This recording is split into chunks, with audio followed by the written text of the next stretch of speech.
ಮೈತ್ರಿ ಪಾಳ್ಯದಲ್ಲಿ cross voting ಮಹಾಸ್ಫೋಟ ಆಗಿದೆ ನೋಡಿ. ಕಮಲ ಪಾಳ್ಯದಲ್ಲಿ ಸೈಲೆನ್ಸ್, ಕೈ ಪಾಳ್ಯದಲ್ಲಿ ವಿಜಯೋತ್ಸವ. ಜೆಡಿಎಸ್ ಹಠ ಬಿಜೆಪಿಗೆ ಮುಳುವಾಯ್ತಾ? ಹಾಗಿದ್ರೆ ಪರಿಷತ್ ರಣರಂಗದಲ್ಲಿ ತಂತ್ರಗಾರಿಕೆ ಉಲ್ಟಾ ಹೊಡೆದಿದೆ ನೋಡಿ. ಜಂಟಿ ತಂತ್ರಗಾರಿಕೆ ಉಲ್ಟಾ ಹೊಡೆದಿರುವಂತದ್ದು ಇಲ್ಲಿ ಜೆಡಿಎಸ್ ಹಾಗೆ ಬಿಜೆಪಿ ಬಹಳ ದೊಡ್ಡ ರಣತಂತ್ರವನ್ನ ಹೆಣೆದಿತ್ತು. ಹೆಂಗಾದ್ರೂ ಮಾಡಿ ಕಾಂಗ್ರೆಸ್ ಪಕ್ಷವನ್ನ ಕೈಪಾಳ್ಯವನ್ನ ಇನ್ನಿಲ್ದಂತೆ ಮಾಡಬೇಕು ಅಂತ ಹೇಳಿ. ಆದ್ರೆ ಈ ಜಂಟಿ ತಂತ್ರಗಾರಿಕೆ ಉಲ್ಟಾ ಹೊಡೆದಿದೆ. ದ್ರೋಹಿಗಳನ್ನ ಸುಮ್ಮನೆ ಬಿಡಲ್ಲ ಅಂತ ಹೇಳಿ ಈಗ ವಿಪಕ್ಷ ನಾಯಕ ಆರ್ ಅಶೋಕ್ ಕಿಡಿಯನ್ನು ಕೂಡ ಕಾರ್ತಾ ಇದ್ದಾರೆ. ಅತಿಯಾದ ನಂಬಿಕೆ ಇದೆಯಲ್ಲ, ಅದು ಆಘಾತ ತಂದಿದೆ ಅಂತ ಒಂದ್ ಕಡೆ ಎಚ್.ಡಿ. ಕುಮಾರಸ್ವಾಮಿ ಅವರು ಸ್ಮರಣಿಕೆ ಮಾಡ್ಕೊಂತಿದ್ದಾರೆ ನೋಡಿ. ರಾಜ್ಯ ರಾಜಕಾರಣ ಇದೆಯಲ್ಲ, ಇದೊಂಥರ ಮುಗಿಯದೇ ಇರುವಂತಹ ಎಕ್ಸಾಮ್. ಈಗ ಸಿನಿಮಾವಾದ್ರೂ ನಾವು 3 ಗಂಟೆಯಲ್ಲಿ ನೋಡಿ ಮುಗಿಸ್ಬಿಡ್ಬೋದು. ಅದ್ರ ಎಂಡಿಂಗ್ ಸಿಗುತ್ತೆ, ಕ್ಯೂರಿಯಾಸಿಟಿ ಬಿಲ್ಡ್ ಆಗಿರುತ್ತೆ, ನಿಜ ಟ್ರೈಲರು ಸಾಂಗು ಎಲ್ಲ 3 ಅವರಲ್ಲಿ ಏನಂತ ಗೊತ್ತಾಗ್ಬಿಡುತ್ತೆ. ಆದ್ರೆ ಈ ರಾಜಕಾರಣ ಇದೆಯಲ್ಲ, ಇದು ಮುಗಿಯದೇ ಇರುವಂತಹ ಅಧ್ಯಾಯ. ಇವತ್ತು ಶುರುವಾಗುತ್ತೆ, ನಾಳೆ ಎಲ್ಗೋ ಕರ್ಕೊಂಡು ಹೋಗುತ್ತೆ, ನಾಡಿದ್ದು ಎಂಡ್ ಆಗುತ್ತೆ.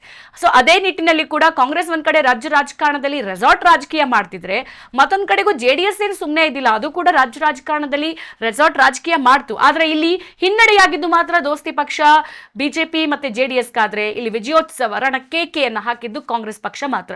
ಹಾಗಾಗಿ ಸದ್ಯ ರಾಜ್ಯ ರಾಜಕಾರಣದಲ್ಲಿ ಹಲ್ಚಲ್ ಎಬ್ಬಿರುವಂತಹ ವಿಚಾರ, ವಿಧಾನ ಪರಿಷತ್ ಚುನಾವಣೆಯಲ್ಲಿ ಫಲಿತಾಂಶ ಕೇವಲ ಕಾಂಗ್ರೆಸ್ ಪಾಲಿಗೆ ಸಂಭ್ರಮ ತಂದಿಲ್ಲ, ಬದಲಾಗಿ ಇಲ್ಲಿ ಬಿಜೆಪಿ ಮತ್ತು ಜೆಡಿಎಸ್ ಮೈತ್ರಿಕೂಟ ಇದರ ಆಂತರಿಕ ಭಿನ್ನಮತವನ್ನ ಮತ್ತೆ ನಡುರಸ್ತೆಗೆ ತಂದು ನಿಲ್ಲಿಸ್ಬಿಟ್ಟಿದೆ ನೋಡಿ. ಇಲ್ಲಿ ಜೆಡಿಎಸ್ ನ ಹೆಚ್ಚುವರಿ ಅಭ್ಯರ್ಥಿ ಗೋವಿಂದ ರಾಜು ಇದಾರಲ್ಲ, ಅವರನ್ನ ಕಣಕ್ಕಿಳಿಸಿದ್ದೇ ಈಗ ಬಿಜೆಪಿಗೆ ಮುಳ್ಳಾಗಿರುವಂತದ್ದು.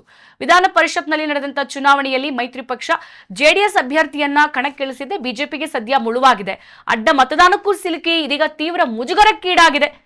ಕಾಂಗ್ರೆಸ್ ಗೆದ್ದು ಬೀಗಿದೆ, ಬಿಜೆಪಿ ಮತ್ತೆ ಜೆಡಿಎಸ್ಗೆ ಬಹಳ ಮುಜುಗರ ಆಗಿರುವಂತದ್ದು ನೋಡಿ. ವಿಧಾನಸಭೆಯಲ್ಲಿ ಶಾಸಕರ ಸಂಖ್ಯಾಬಲದ ಆಧಾರದ ಮೇಲೆ ಕಾಂಗ್ರೆಸ್ಗೆ 4 ಮತ್ತು ಬಿಜೆಪಿಗೆ 2 ಸ್ಥಾನ ಜೊತೆಗೆ ಅನಾಯಾಸವಾಗಿ ಇಲ್ಲಿ ಸಿಗ್ತಾ ಇತ್ತು. ಈ ನಡುವೆ ಕಾಂಗ್ರೆಸ್ ಪಕ್ಷ ಇದೆಯಲ್ಲ, 5ನೇ ಅಭ್ಯರ್ಥಿಯನ್ನ ನಿಲ್ಲಿಸಿರುವಂತದ್ದು. ಹಾಗಾಗಿ ಕಾಂಗ್ರೆಸ್ನ ಈ 5ನೇ ಅಭ್ಯರ್ಥಿಯ ಸುಲಭವಾಗಿ ಗೆಲುವು ದಕ್ಕೋಕೆ ಬಿಡಬಾರದು ಅನ್ನುವಂತ ಕಾರಣಕ್ಕೆ ಜೆಡಿಎಸ್ ತನ್ನ ಬಳಿ ಗೆಲ್ಲುವಷ್ಟು ಮತಗಳು ಇಲ್ಲದೇ ಇದ್ರೂ ಕೂಡ ಅಭ್ಯರ್ಥಿಯನ್ನ ಚುನಾವಣಾ ಕಣಕ್ಕಿಳಿಸಿದ್ದು ಮೊದಲನೇ ತಪ್ಪು. ಅದರ ಜೊತೆಗೆ ಮೈತ್ರಿ ಪಕ್ಷ ಜೆಡಿಎಸ್ ನ ಈ ನಿರ್ಧಾರವನ್ನ ಅವಿರೋಧ ಆಯ್ಕೆಯ ಲೆಕ್ಕಾಚಾರದಲ್ಲಿದ್ದಂತಹ ಬಿಜೆಪಿಗೆ ನಿರಾಸೆ ಮೂಡಿಸಿದೆ. ಆದ್ರೂ ಕೂಡ ಮೈತ್ರಿ ಧರ್ಮ ಪಾಲನೆಗಾಗಿ ಹೆಚ್ಚುವರಿ ಮತಗಳನ್ನ ಜೆಡಿಎಸ್ ಅಭ್ಯರ್ಥಿಗೆ ನೀಡುವ ಭರವಸೆಯನ್ನ ಕೂಡ ಕೊಟ್ಟಿದೆ. ಈಗ ಈ ಚುನಾವಣೆಯಲ್ಲಿ 11 ಮತಗಳು ಅಡ್ಡ ಮತದಾನ ಆಗಿರುವಂತದ್ದು ನೋಡಿ. ನಾವು ಕಣ್ಣು ಕಾಣುವಂತೆ ಹೇಳೋದಾದ್ರೆ ಬಿಜೆಪಿಯ 3 ಮತ್ತು ಜೆಡಿಎಸ್ ನ 4 ಮತಗಳು ಈಗ ಕಾಂಗ್ರೆಸ್ ಅಭ್ಯರ್ಥಿ ಪಾಲಾಗಿರುವಂತದ್ದು. ಇದರಿಂದ ಬಿಜೆಪಿ ಆಗಿರ್ಬೋದು ಹಾಗೆ ಜೆಡಿಎಸ್ ಎರಡೂ ಪಕ್ಷಗಳಿಗೂ ಕೂಡ ತೀವ್ರ ಮುಖಭಂಗವಾಗಿದೆ. ಚುನಾವಣೆಯಲ್ಲಿ ತಮ್ಮಿಬ್ಬರು ಅಭ್ಯರ್ಥಿಗಳು ಗೆದ್ರೂ ಕೂಡ ಬಿಜೆಪಿ ನಾಯಕರು ಹೆಚ್ಚು ಸಂಭ್ರಮಿಸದಿರುವ ಸ್ಥಿತಿಗೆ ತಲುಪಿದ್ದಾರೆ.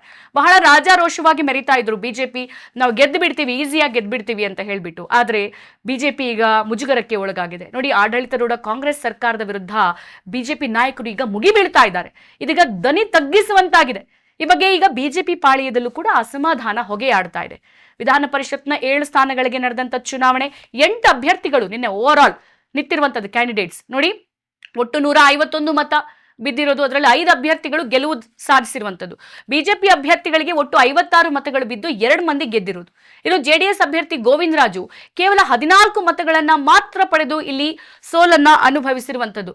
ಓವರ್ ಆಲ್ ಎಲ್ಲರೂ ಕೂಡ ನಿನ್ನೆ ರಾಜ್ಯ ರಾಜಕಾರಣದ ಧುರೀಣರು, ಹಿರಿಯರು, ಎಲ್ಲಾ ಮುತ್ಸದ್ದಿಗಳು ಕೂಡ ಗಮನ ಹರಿಸಿದ್ದು ಈ ಒಂದು ಪರಿಷತ್ ಚುನಾವಣೆ ಮೇಲೆ. ಪರಿಷತ್ ಚುನಾವಣೆಯಲ್ಲಿ ಕಾಂಗ್ರೆಸ್ ಪಕ್ಷ ರೆಸಾರ್ಟ್ ರಾಜಕೀಯ ಮಾಡ್ತು, ಆ ಉಳಿದಂತೆಯೂ ಕೂಡ ಬಿಜೆಪಿ ಏನು ಕಡಿಮೆ ಇಲ್ಲ, ಬಿಜೆಪಿಯು ಇನ್ನೆಲ್ಲದ ರಣತಂತ್ರಗಳನ್ನ ಹೆಣಿತು. ಆದ್ರೆ ಇಲ್ಲಿ ಬಿಜೆಪಿಯ ಸದಸ್ಯರೇ ಮುಳುವಾಗಿದ್ದು ಬಹಳ ಏನಂತಾರೆ ಕ್ಯೂರಿಯಾಸಿಟಿಯನ್ನ ತಂದಿರುವಂತ ವಿಚಾರ. ಯಾಕಂತಂದ್ರೆ ಈಗ ಇದರಲ್ಲಿ ಎಸ್ ಟಿ ಸೋಮಶೇಖರ್ ಆಗಿರ್ಬೋದು, ಶಿವರಾಮ್ ಹೆಬ್ಬಾರ್ ಹಾಗೆ ಬಸವನಗೌಡ ಪಾಟೀಲ್ ಯತ್ನಾಳ್ 3 ಜನ ಕೂಡ ಬಿಜೆಪಿಯಿಂದ ಉಚ್ಚಾಟಿತ ಅಭ್ಯರ್ಥಿಗಳು. ಆದ್ರೆ ಅವರ ವಿಧಾನಸಭೆಯ ಸದಸ್ಯತ್ವ ಹಾಗೆ ಇತ್ತು, ಪಕ್ಷದಿಂದ ಉಚ್ಚಾಟನೆಯಾದ್ರೂ ಸದಸ್ಯತ್ವ ಉಳಿತಿತ್ತು. ಅದರಲ್ಲಿ ಒಂದ್ ಕಡೆಗೆ ಬಸವನಗೌಡ ಪಾಟೀಲ್ ಯತ್ನಾಳ್ ಬಂದ್ಬಿಟ್ಟು ನಾನು ಬಿಜೆಪಿಗೆ ಓಟ್ ಹಾಕ್ತೀನಿ, ನಾನು ಹಿಂದೂ ಧರ್ಮಕ್ಕೆ ಅನ್ಯಾಯ ಆಗೋಕ್ ಬಿಡಲ್ಲ ಅಂತ ಎಲೆಕ್ಷನ್ ಮುಗ್ದೇ ಇಲ್ಲ, ಆಗ್ಲೇ ಅನೌನ್ಸ್ ಮಾಡ್ತಿದ್ದಾರೆ. ಇದು ಯಾವ ತರದ ಎಲೆಕ್ಷನ್ ಅಂತ ಗೊತ್ತಾಗ್ತಾ ಇಲ್ಲ. ಅದ್ ಹೆಂಗೆ ನೀವು ಚುನಾವಣಾ ಪ್ರಕ್ರಿಯೆಗಳು ಮುಗಿಯೋ ಮುಂಚೆನೆ ಹೆಂಗೆ ನೀವು ಪಕ್ಷದ ಅಭ್ಯರ್ಥಿ ಪಕ್ಷವನ್ನ ಅದ್ ಹೆಂಗೆ ರಾಜಾರೋಷವಾಗಿ ಘಂಟಾಘೋಷವಾಗಿ ಹೇಳ್ತೀರಾ ಅನ್ನೋದು ಸದ್ಯ ಈಗ ನಿಮ್ಮ ಒಂದು ಇಷ್ಟು ವರ್ಷದ ಅನುಭವಕ್ಕೆ ತಂದಂತ ಮುಜುಗರ.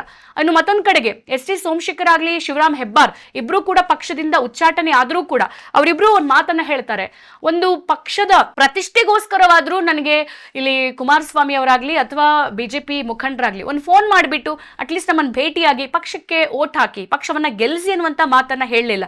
ಆದ್ರೆ ಕಾಂಗ್ರೆಸ್ ಪಕ್ಷದ ನಾಯಕ ಈಗಿನ ಮುಖ್ಯಮಂತ್ರಿ ಡಿ ಕೆ ಶಿವಕುಮಾರ್ ಫೋನ್ ಮಾಡಿ ಹೇಳ್ತಾರೆ, ದಯವಿಟ್ಟು ಮತ ಚಲಾಯಿಸಿ ನಮ್ಮ ಪರವಾಗಿ ನಿಲ್ಲಿ, ನಿಮ್ಮ ಊರಲ್ಲಿ ಏನೆಲ್ಲ ಡೆವಲಪ್ಮೆಂಟ್ಸ್ ಆಗಬೇಕು, ಏನೆಲ್ಲ ಅಭಿವೃದ್ಧಿ ಕುಂಠಿತವಾಗಿದೆ, ಜೊತೆಗೆ ನೀವು ಟಿಕೆಟ್ ಆಕಾಂಕ್ಷಿಯಾಗಿದ್ದೀರಾ ಅಂತಾನೂ ಗೊತ್ತು, ಆ ಆಯಾಮದಲ್ಲಿ ನಿಮಗೆ ಹೆಂಗೆ ಸಹಾಯ ನನ್ನಿಂದ ತಲುಪಬೇಕು ಅದನ್ನ ಮಾಡ್ತೀನಿ ಅನ್ನುವಂಥದ್ದನ್ನ ಹೇಳಿದ್ರು.